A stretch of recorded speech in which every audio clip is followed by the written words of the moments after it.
মধ্যপ্রাচ্যের চলমান সংঘাত থামানোর উদ্দেশ্যে যুক্তরাষ্ট্রের মধ্যস্থতায় ওয়াশিংটনে বসেছে এক উচ্চ পর্যায়ের কূটনৈতিক বৈঠক।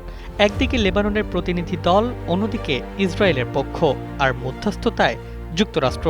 কিন্তু শুরু থেকেই এই আলোচনা ঘিরে তৈরি হয়েছে তীব্র বিতর্ক ও প্রশ্ন।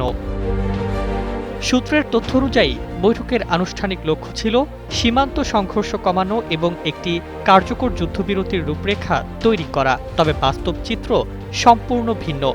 আলোচনার টেবিলে স্পষ্ট কোনো যুদ্ধবিরতির খসড়াই উপস্থাপন হয়নি বলে অভিযোগ উঠেছে।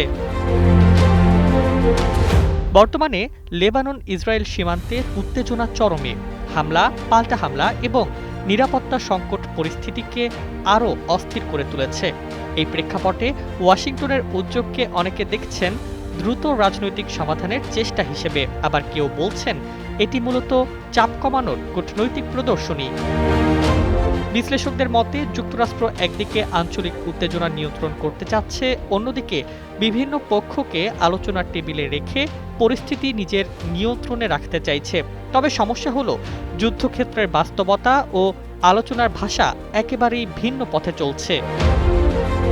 লেবাননের পক্ষ থেকে যুদ্ধবিরতির দাবি থাকলেও ইসরায়েলের অবস্থান মূলত নিরাপত্তা কেন্দ্রিক। তারা সশস্ত্র গোষ্ঠীগুলোর কার্যক্রম নিয়ন্ত্রণ ও সীমান্ত নিরাপত্তা নিশ্চিত করার আগে পূর্ণ যুদ্ধবিরতিতে যেতে অনাগ্রহী। এই অবস্থান দুই পক্ষের মধ্যে বড় ধরনের ব্যবধান তৈরি করেছে। এদিকে আঞ্চলিক পর্যবেক্ষকরা বলছেন শুধু কূটনৈতিক বৈঠক দিয়ে এই সংকটের সমাধান সম্ভব নয়, কারণ মাঠ পর্যায়ের সংঘাত, রাজনৈতিক অবিশ্বাস এবং আঞ্চলিক শক্তিগুলোর প্রভাব পরিস্থিতিকে আরও জটিল করে তুলেছে।